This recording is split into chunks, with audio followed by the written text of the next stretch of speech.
Alhamdulillah. Alhamdulillahirrahmanirrahim. Kembali lagi di Islam Itu Indah, Jamaah Islam Itu Indah dan Dirahmati Allah. Masih di tema kita hari ini tentang demi anak ya, demi masa depanmu nak, kami rela lakukan apapun asal halal. Ini Masya Allah. Kita lanjutkan lagi pertanyaan tadi sebelum iklan nih kepada Bunda Lulung. Ustazah Lulung, mau izin nih?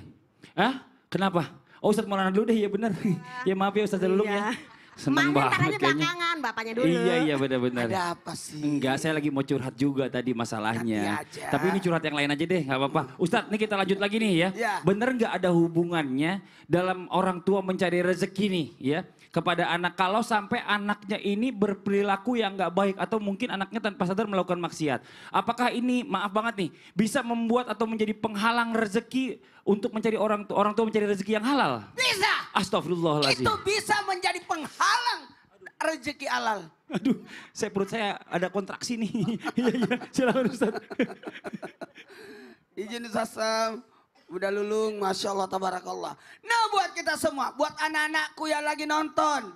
Dan buat orang tua dimanapun berada yang sedang mencari nafkah. Harusnya orang tua, keterbukaan itu penting. Di mana dia bekerja, apa pekerjaannya, gimana kesibukannya. Sebaiknya anak tahu, supaya anak tahu diri.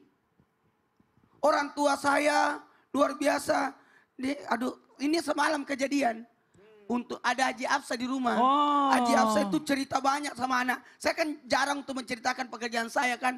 Itu dia yang cerita, itu abahmu kerjanya gini. Capek itu pergi. Kamu jangan nakal. Jadi itu anak-anak saya kemarin, pantesan aku kemarin Anwar nungguin saya lah. Macam-macam. Itu ada juga gunanya ya. Bagus dong. Terima kasih banyak ya. Maka seorang siapapun, anak itu kan tidak tahu pekerjaan orang tua. Gimana capeknya orang tua, bagaimana lelahnya. Anak cuma ngambur-ngamburin duit. Makanya nih, ada saudara saya nih, artis yang luar biasa. Siapa ini? Multi talenta. Mana? Indra Bekti namanya. Oh, itu luar saya biasa. kenal itu. Mencari nafkah kiri kanan, jadi keset.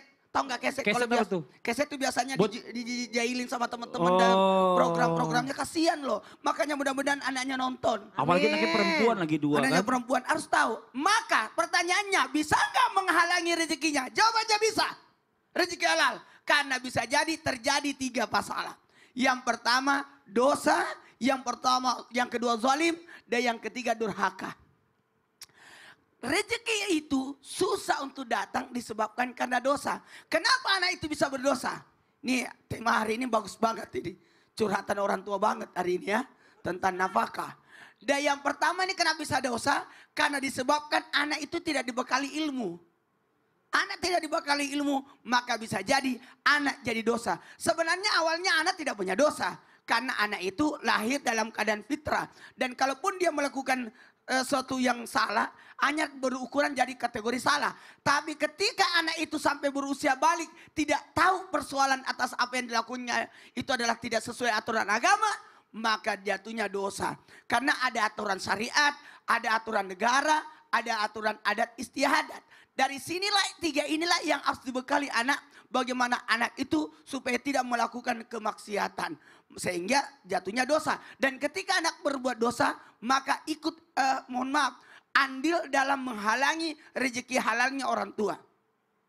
Yang kedua, bisa jadi anak itu menjadi zalim. Kenapa dia zalim? Karena orang tua pun, kesalahan orang tua juga.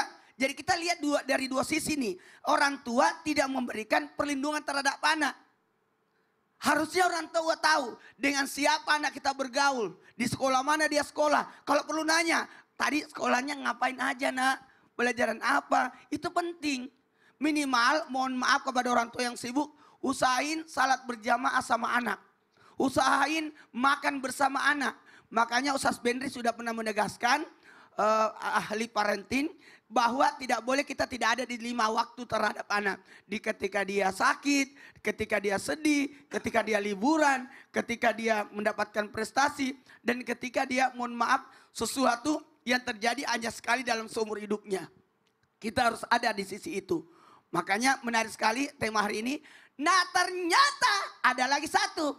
Apa saat itu anak menjadi durhaka. Nauzubillah. Kenapa anak tidak durhaka? Kenapa anak bisa jadi durhaka? Karena anak itu tidak dibekali dengan apa? tuntunan akhlak, keseharian. Orang tua itu adalah teladan.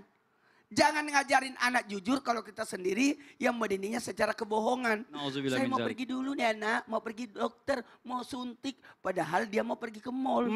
Takut anaknya ikut. Ketahuan di sosmednya.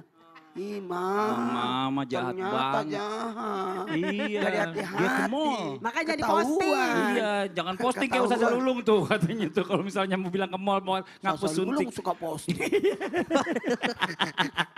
Jadi gitu, hati-hati. Ketika anak tidak dibekali dengan akhlak, maka menjadi anak itu jadi durhaka, tidak sopan, Nauzubillah tidak min dzalik. menghargai orang. Aduh. Dan ini penting untuk kita sampaikan. Itu saya pernah lihat nonton sosial media. Ada anak yang nendang neneknya. Minta duit. Astagfirullahaladzim. Nih bagi gua duit gitu ngomong. Astagfirullahaladzim nih saya yang gemes nontonnya. Saya lihat juga. Aduh. Yang Ya udah. neneknya lagi jemurkan. Iya. Gemes. Makasih Ustadz ya. Sebelum emosi duduk dulu. Kalau biar nahan emosi. Ini kita lanjut.